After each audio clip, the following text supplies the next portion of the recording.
여러분 안녕하십니까? 4월 23일 화요일 뉴스투데이 강원입니다.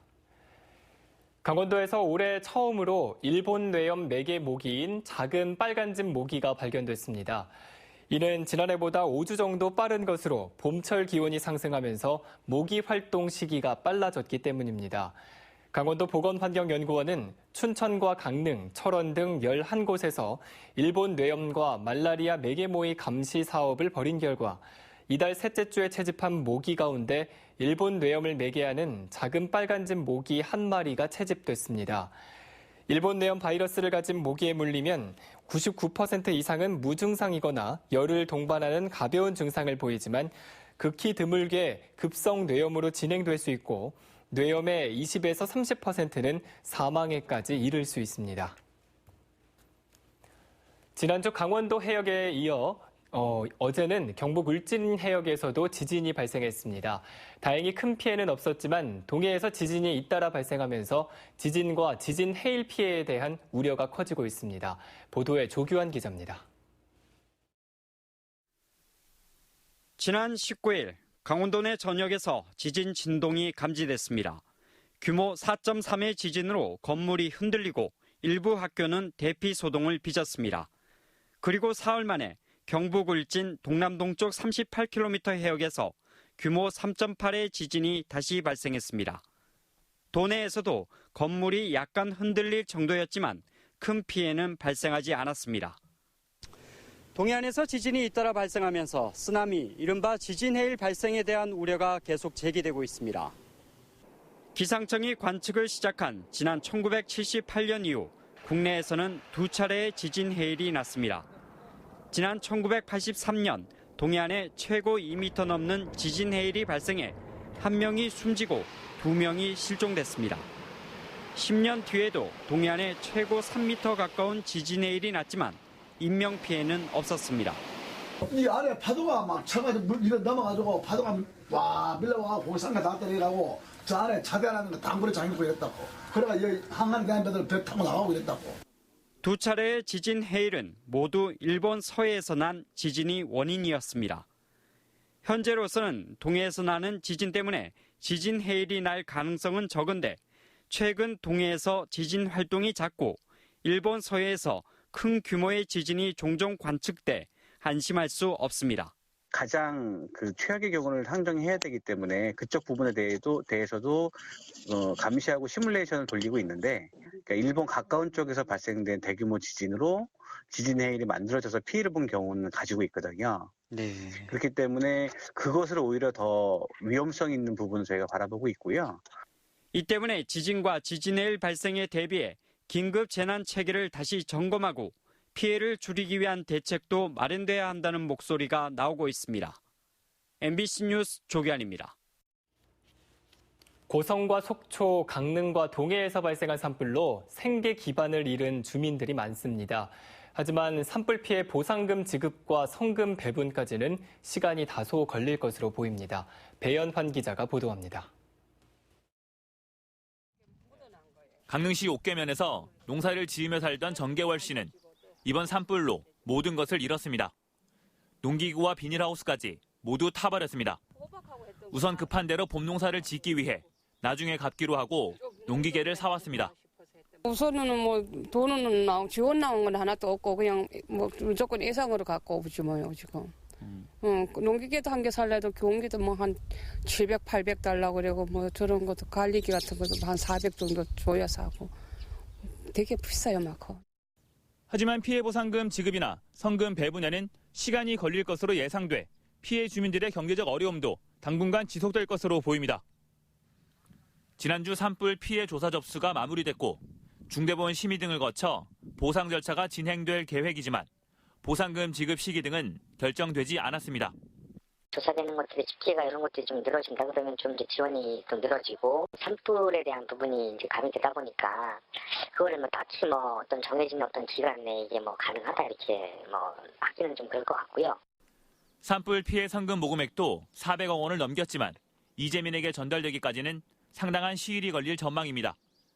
피해가 양상이 달라서 그런 것들이 좀 더 돼서 그걸 갖다 협의를 좀 하는 시간이 필요합니다. 만약에 그런 협의들이 좀 늦어지면 갑자기 뭐 그 생계 지원 관련해서 일부 먼저 뭐 드릴 방법을 좀 찾아보는 있겠지만 이런 것들 피해 조사 집계가 일단 완료가 되는 게 먼저입니다.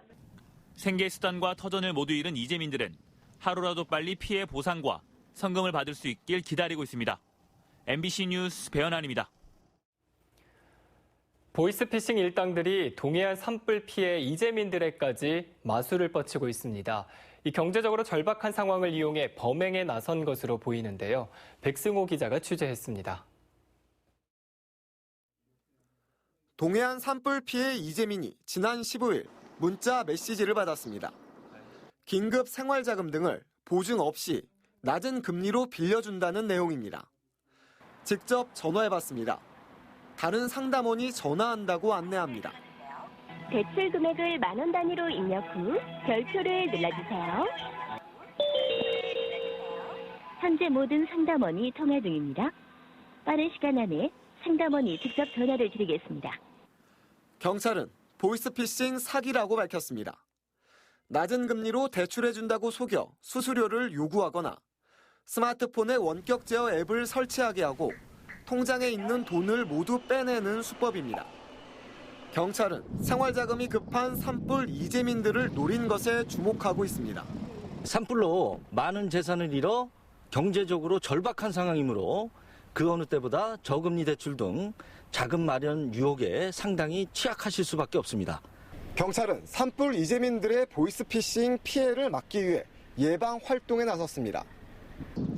이재민 천여 명에게 보이스피싱 범행을 알리는 문자를 보내고 마을 입구와 임시 숙소 등에 현수막과 포스터를 붙였습니다. 올해 강원도에서 발생한 보이스피싱은 351건에 피해 금액은 47억 8천만 원에 달합니다. 지난해 같은 기간보다 피해 금액이 30억 원이나 더 많습니다. 끊임없이 활개치는 보이스피싱 일당이 이제는 산불 이재민까지 노리는 인면수심의 모습을 보이고 있습니다. MBC 뉴스 백소입니다. 고성과 속초 산불 피해 이재민들이 한 방송에 출연해 동해안 산불은 모두 인재다라는 질문에 아니다라고 답변한 최문순 지사의 사과를 요구하며 도청을 항의 방문했습니다. 강화길 기자가 취재했습니다. 산불 피해 이재민들이 구호를 외치며 강원 도청으로 몰려왔습니다. 도청 안으로 들어간 이재민들은 도지사의 사과를 거듭 요구했습니다. 일단 오셔서 지금 망언발표하신 내용에 대해서 즉각 여기 도민들께 사죄하셔야 됩니다. 이번 사태의 발단은 지난 20일 방송된 한 프로그램. 최문순 도지사는 여기에 출연해 이번 동해안 산불은 모두 확실한 인재다라는 OX 퀴즈에 노라고 답했습니다. 최 지사의 이런 발언을 들은 이재민들은 인재가 아니면 자연재해냐고 격하게 항의했습니다. 또 보상 문제를 두고 한전과 기나긴 소송에 나서야 되는데 최 지사의 발언에 충격을 받았다고 분노했습니다. 사계 시군이 전부 인재인 것이에요. 그럼에도 불구하고 도지사님께서 그렇게 말씀하신다는 거는 정말 그 아픈 마음에 휘발유 부는 격이다. 이에 대해 최 지사는 인재라고 단정 지으면 국가 책임이 사라진다며 정부의 책임도 요구하는 뜻에서 말한 것이라고 해명했습니다. 제가 한전을 면탈시켜주거나 그런 게 전혀 없어요. 그리고 저희는 한전 소송을 저희가 할 생각도 하고 있습니다. 지금 주민들이 언제 몇 년을 하시겠습니까? 자유한국당 소속 강원도 국회의원들은 정부의 실질적인 지원을 촉구하는 기자회견을 가졌습니다.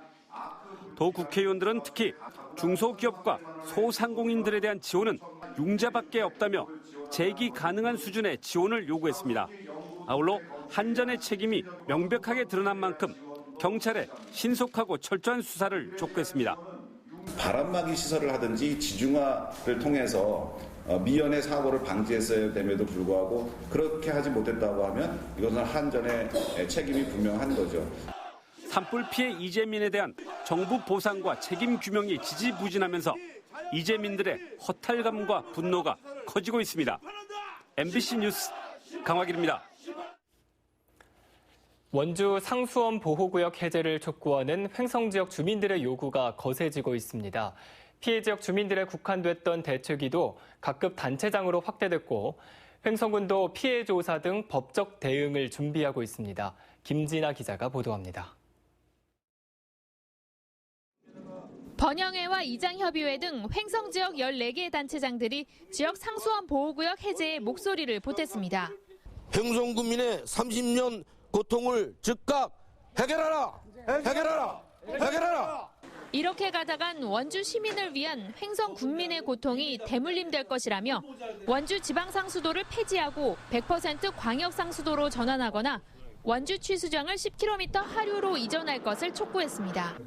지난 2015년 강원도와 원주시, 한국수자원공사, 횡성군이 원주권 광역상수도 확대 공급에 손을 잡았지만 4년이 다 되도록 협약서에서 한 발도 나아가지 못하고 있다고 비판했습니다. 어느 기관도 책임 있는 자세를 보이지 않고 서로 내탓만 하는 모습을 보고 개탄과 함께 분노를 할 수밖에 없다.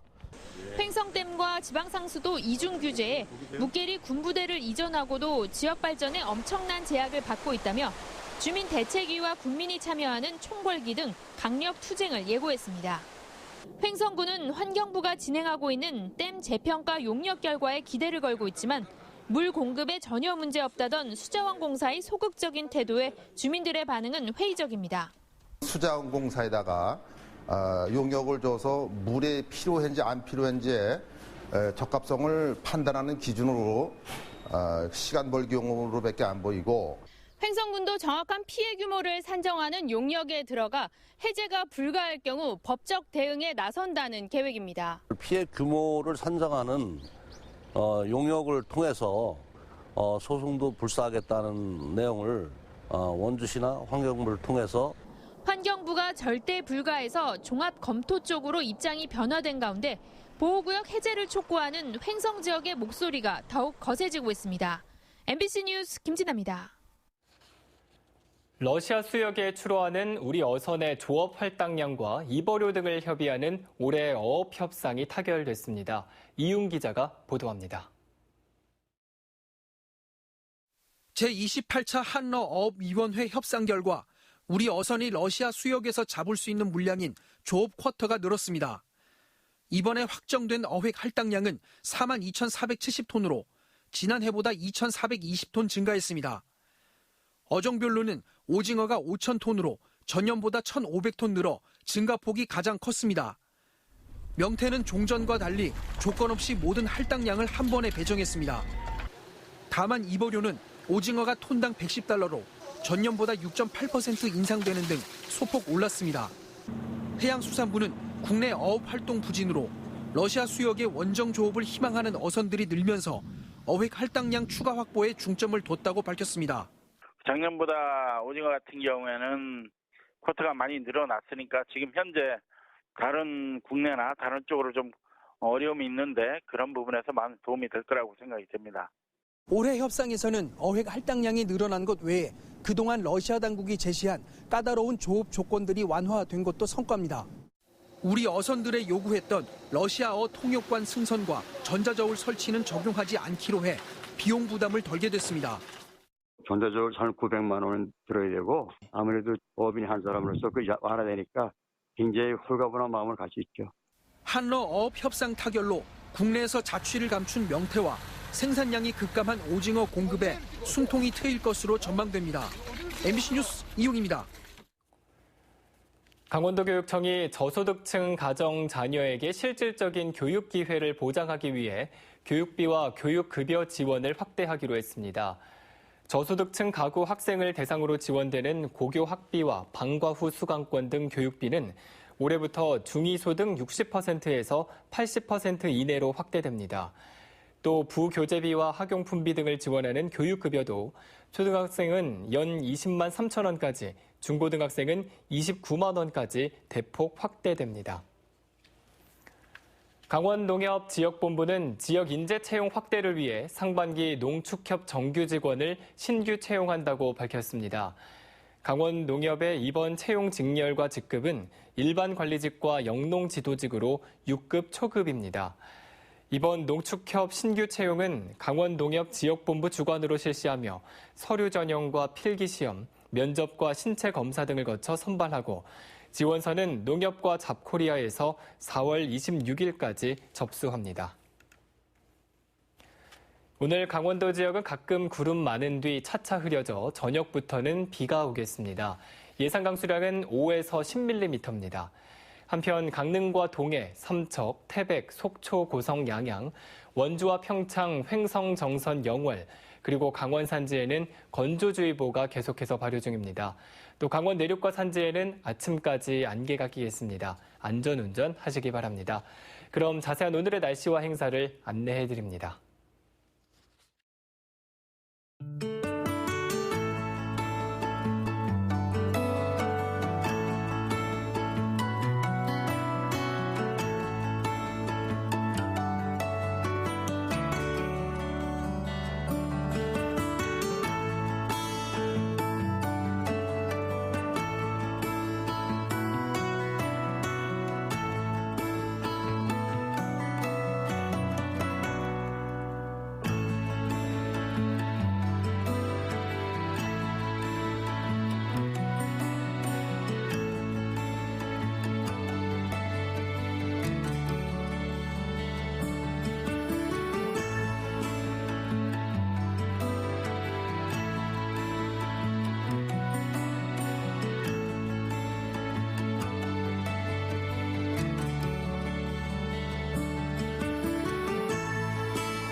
국토교통부는 플라이 강원을 대상으로 안전 운항 능력에 대한 운항 증명 검사를 실시합니다. 국토부는 조종과 정비, 운항 관리 등 분야별 운항 증명 점검팀을 꾸려 앞으로 5달 동안 서류와 현장 검사를 할 계획입니다. 또 운항 증명이 발급되면 신규 취항 노선의 전담 감독관을 지정해 안전 운항 여부를 모니터링할 방침입니다. 양양군이 서핑 관광 도시로 자리매김하기 위해 서핑 비치 로드를 조성합니다. 양양군은 오는 2022년 말까지 20억 원을 들여 현남면 죽도 해변 일원에 서핑 테마거리와 죽도정 바다 둘레길을 조성하고 공원과 활업 판매장을 만들 계획입니다. 양양군은 서핑 비치 로드 조성 사업 설계 용역을 오는 9월까지 마치기로 했습니다.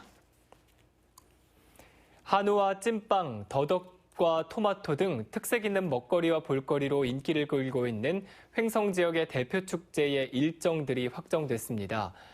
먼저 횡성 호숫길 축제가 다음 달 4일과 5일 이틀 동안 갑천면 망향의 동산 일원에서 올해 처음으로 열립니다. 또 둔내 고랭지 토마토 축제는 8월 9일부터 11일까지 사흘 동안 둔내면 시가지에서 열리고 더덕축제는 8월 30일부터 9월 1일까지 청일면 농거리 가족공원 일원에서 관광객들을 맞이합니다. 또 9월 27일부터 29일에는 안흥 찐빵축제가 열리고 횡성 한우축제는 10월 2일부터 6일까지 닷새 동안 섬강 둔치에서 풍성하게 마련됩니다. 원주시가 도내 최초로 도입한 공영버스를 이용한 심야버스를 다음 달 7일부터 운행하기로 했습니다. 심야버스는 연세대와 행구동 건영아파트를 기점으로 하고 혁신도시와 중앙시장, 시외버스 터미널 등을 지나는 2개 노선으로 밤 10시 20분에 출발하며 토요일과 공휴일을 제외한 월요일부터 금요일까지 운행됩니다. 요금은 성인 1,400원, 청소년 1,120원, 어린이 700원이며 오는 31일까지는 시스템 준비로 현금 지불만 가능합니다. 동해안 해역에서 지진이 잇따르고 있는 가운데 진앙지 발표를 놓고 지자체에 불만이 나오고 있습니다. 동해시는 지난 19일 동해산 지진의 진앙지가 강릉시 주문진읍 앞바다인데도 동해시 북동쪽 54km 해역으로 발표돼 지역에 피해를 줄 우려가 있다며 기준점 발표를 개선해달라고 기상청에 건의했습니다. 기상청은 이에 대해 진앙지 발표의 기준점은 지자체 청사이며 이번 진앙지는 강릉시청보다 동해시청이 가깝다는 답변을 했다고 동해시는 정했습니다.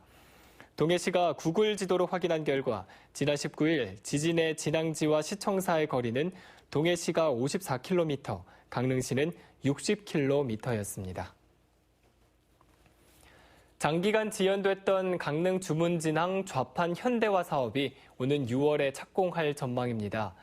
강릉시는 추경 예산에 주문진항 좌판 현대화 사업비 10억 원을 확보해 다음 달까지 설계를 마치고 6월부터 좌판 철거를 시작해 오는 9월까지 공사를 마치고 단풍철에 개장할 계획입니다. 강릉시는 지난 2014년부터 시설이 낡고 사고 위험이 높은 주문진항 좌판시장 현대화 사업을 추진했지만 상인들 간 의견 차이와 예산 부족 등으로 인해 계속 늦어졌습니다. 농촌 지역의 외국인 근로자들의 이탈과 불법 체류가 사회 문제화되고 있는 가운데 화천군이 도입한 외국인 계절 근로자 제도가 주목받고 있습니다. 화천군은 다문화 가족 모국의 친전 가족을 계절 근로자로 초청해 지금까지 무단 이탈에 불법 체류한 사례가 단 한 건도 일어나지 않았습니다. 이에 따라 지난 2017년 27농가 38명에서 지난해 49농가에 85명을 배정한 데 이어 올해 59농가에 97명을 배정하는 등 크게 늘어나고 있습니다. 또 농촌 인력난 해소와 부모 형제를 만나 향수를 달랠 수 있고 본국 방문에 드는 막대한 경비도 아끼는 효과를 거두고 있습니다. 춘천시가 시민들의 신속한 민원 처리를 위해 생활 민원 원클릭 시스템 운영에 들어갔습니다. 원클릭 시스템은 모바일 홈페이지 등에 접속하면 곧바로 해당 부서로 연결되는 것으로 불법 주정차와 교통시설물 파손, 가로등 고장과 상하수도 민원 등에 이용할 수 있습니다. 춘천시는 원클릭 서비스 구축으로 생활 민원을 빠르게 해결하고 민원과 행정 간의 마찰도 최소화할 것으로 기대한다고 밝혔습니다. 양구군이 국가유공자와 참전유공자에 대한 예우를 강화했습니다. 양구군은 국가유공자 등 예우 및 지원에 관한 조례와 참전유공자 지원 조례를 일부 개정해 국가유공자와 유족, 참전유공자에게 지급되는 수당을 인상했습니다. 이에 따라 6월부터는 매월 8만 원의 보훈 영예수당을 받던 국가유공자와 유족은 10만 원의 수당을 받게 되고 매월 15만 원의 참전 명예수당을 받던 참전 유공자는 17만 원을 받게 됩니다. 올해 처음으로 열리는 홍천 한우 산나물 축제가 다음 달 10일 홍천군 도심산림공원인 토리숲에서 펼쳐집니다. 홍천 한우 산나물 축제는 그동안 지역에 봄 축제가 없었다는 지적이 이어지자 기존 한우 축제와 산나물 축제를 결합해 마련됐습니다. 축제 기간 산나물 묘종 무료 나눔 행사와 눈 감고 코 막고 산나물 맞추기, 7080 콘서트 등 다양한 행사와 공연을 비롯해 홍천 한우 홍보관과 야생화 전시관 등도 마련될 예정입니다. 강원도교육청이 2019년도 공립유치원 교사 임용 후보자 시험 계획을 공고했습니다. 공개 경쟁 임용 시험은 선발 예정 인원은 유치원 교사 27명으로 지난 1월 선발된 유치원 교사 30명 이외에 추가로 선발하게 됩니다. 원서 접수는 오는 29일부터 다음 달 3일까지로 1차 시험은 6월 1일에, 2차 시험은 7월 20일과 21일 이틀에 걸쳐 시행될 예정입니다. 이상으로 뉴스투데이 강원을 마칩니다. 시청해주신 여러분 고맙습니다.